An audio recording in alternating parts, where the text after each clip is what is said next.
Hello, and welcome back. It has been a minute since I've made a video, if you haven't looked. This is a video of kind of where I've been, and we're going to work on a project that you might see behind me. I don't know, because I don't have a screen on this camera. Oh, I'm stepping on stuff. But tonight, because it is a night, and I'm drinking a glass of coffee, a cup of coffee at 3:40 at night, January 3rd, 2025. Happy New Year. Today we are going to work on my bug. Second thing, I don't know, I mean I would love to do some more drum covers, but I don't know when, or if it's going to be on my electric kit or on my acoustic kit. I want to do it on my acoustic, but I don't have the mics and all that sort of set up to do it. Because I look back on my videos and they sound pretty rough. But today, this is my 1974 Volkswagen Beetle. It's not going to tilt enough for me. Give me 1 second. Okay. There we go. That's a little bit better. This is my 1974 Volkswagen Bug. I've owned it for I want to say 3 years at least. I know I bought it in July of June 24th, 2022. I'll put the photo up right now of what I'm looking at for the date, and we'll scroll through those here in a second. The day I bought it, that was an exciting day. But now that I look back on it, not that this project's bad or anything, but now that I look back on the day and I sense that the Lord was telling me, no, this is probably not the best thing for you right now. But I bought it anyways. Let's talk about the things that are pretty important to have in a working vehicle. The drivetrain. When I bought it, I knew the motor was completely shot, and I knew that the motor needed to be rebuilt. I just didn't understand the expansiveness of how badly it needed to be rebuilt. I thought it would just be bearings and send it on its way. Nope. Turns out there was gas in the oil, so the oil was thinner, and it was not working as a great lubricant, and it wore away all the pistons. Pistons were pretty rough. The flywheel was kind of rough. The camshafts were shot. The crankshaft needed to be redone. But now that I've gotten that, it's been about a year since the motor's been rebuilt, and I can count on one hand how many times I've driven it, just because of little things, mostly electrical issues, of the battery not charging, or so what. Battery not charging, timing being out of whack, fuel being too high a pressure from the fuel pump that I didn't realize. The fuel pump was pushing 8 psi of fuel, which is fine for a normal car, but for a Volkswagen they only take at the most 3 or 4. At the most 3.5, I would say. I only am running this about 2.5 to 3 psi of fuel, which when it was running was fine. And I blew up a carb completely, so I had to order a whole new carb because I don't know how to rebuild one of those yet. And in the last 3 weeks or so, we've been able to get it in here. I've been able to diagnose issues. Actually, I did that during the summer. I got the train rebuilt over the summer. That was also completely shot when I bought it, and I didn't know that. Actually, when I first started driving it with the new motor, the only gear that I knew didn't work was reverse, because I tried putting it in reverse and it kicked itself out because I was holding it with one hand. It kicked it out, hit my hand, and I tried it again, this time with both hands, and it was going.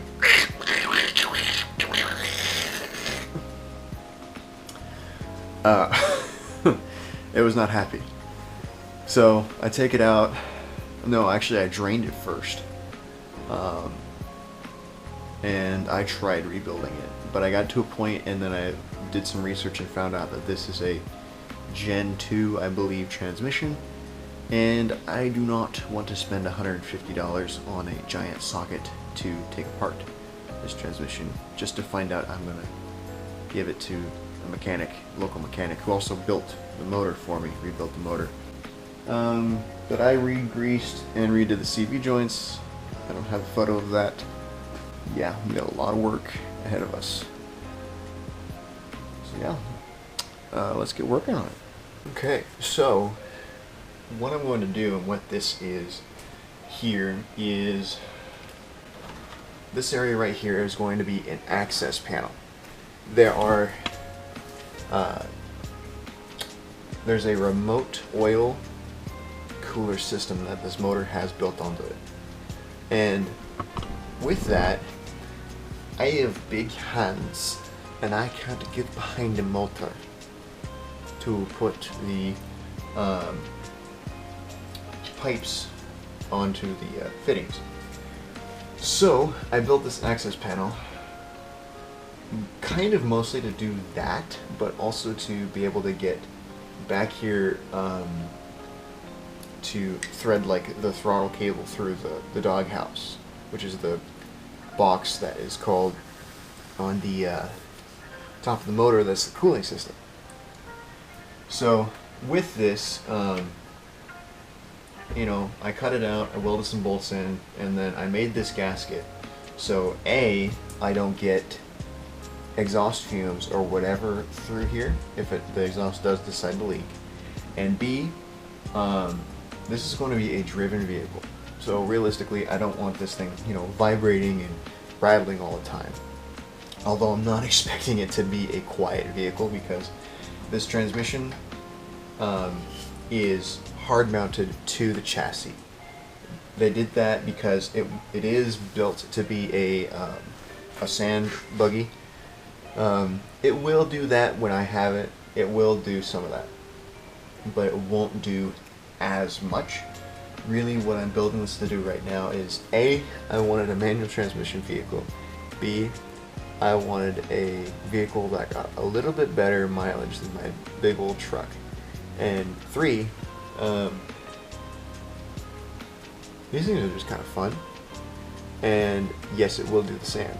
My truck won't do the sand. It's too heavy and too big. And the tires, not the wires. The tires are not thick enough. Oh, that's seized again. So with this, I made this gasket with high temp silicone. And what I'm going to do right now is I'm going to cut a line all the way around this, so that way I can get the actual metal part of the access panel out. So that way I can actually access it back here. Because what's an access panel if you can't access it? It's just part of the wall. The coffee's cold already. What I'm going to do, I'm going to cut it from out here. I'm going to go on the inside. I'm not going to reset you. I'm going to cut it on the inside as well, all the way around as much as I can, and then I'm going to peel it off to clean this panel up a little bit more than what you currently see it. So there's that I'm going to do, and I'm going to look at when I was driving this, one of the times I drove it to a doctor's appointment I had. And when I went to go get back in it and go home, it wouldn't start. Turns out it had advanced the timing by a lot. So it wouldn't start at all. So that's something I gotta figure out, and I can do that right now with the way that the motor is. Well, that cleans up nicely. Look at that. Look at that. Beautiful. Beautiful. Get off there.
Okay, so this worked a little bit differently than I was expecting. There we go. Right now what I'm doing is just trimming the excess off. Because this dribbled out below in the car, inside the car. So there's that access panel. There is the hood. I caught myself on fire a few times doing this hood.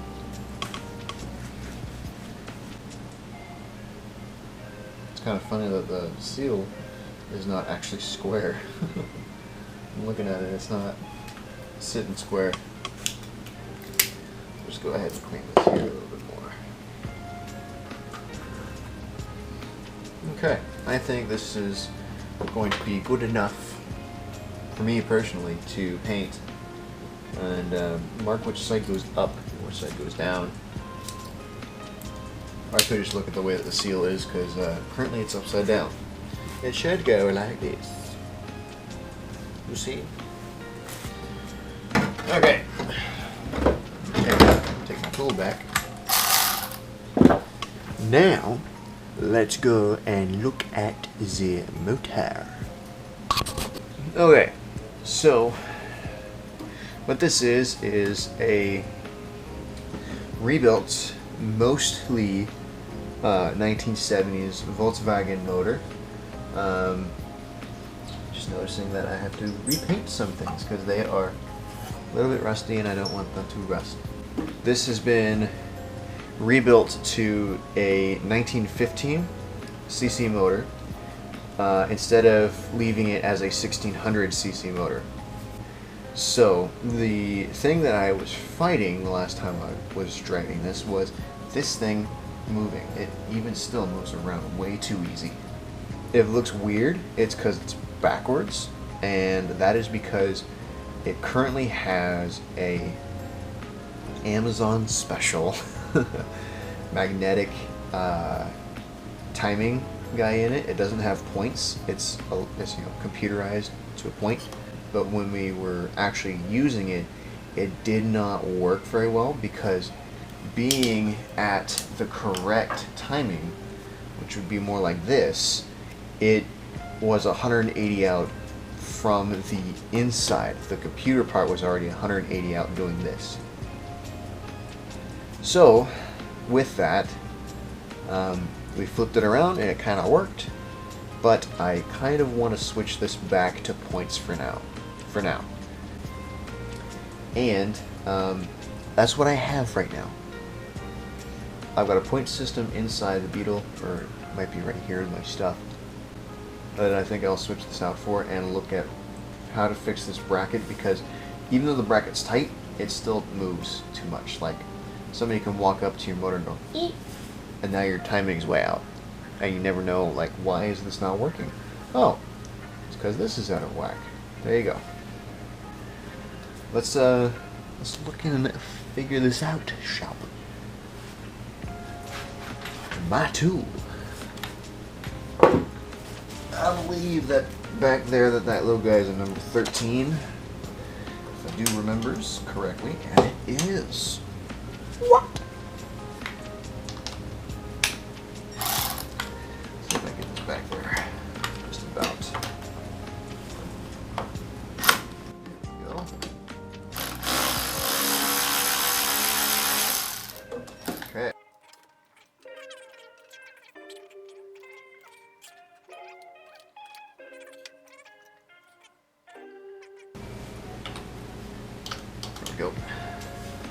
And this just pops right on out, just about.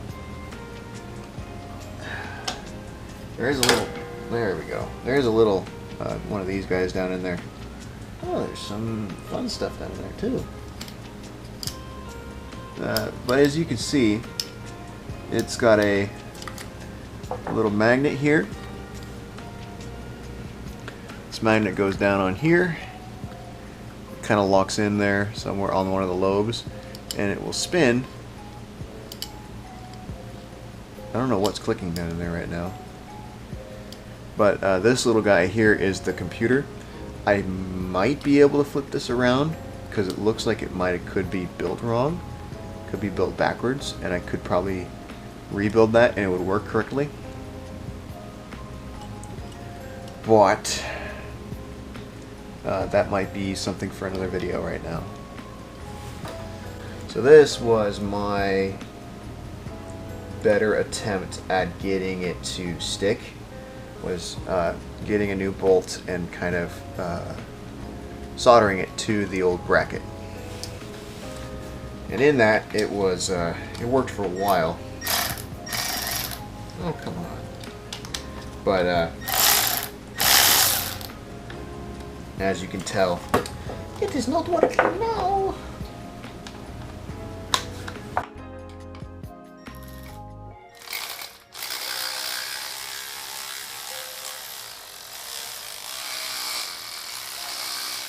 There we go. Flathead screwdriver.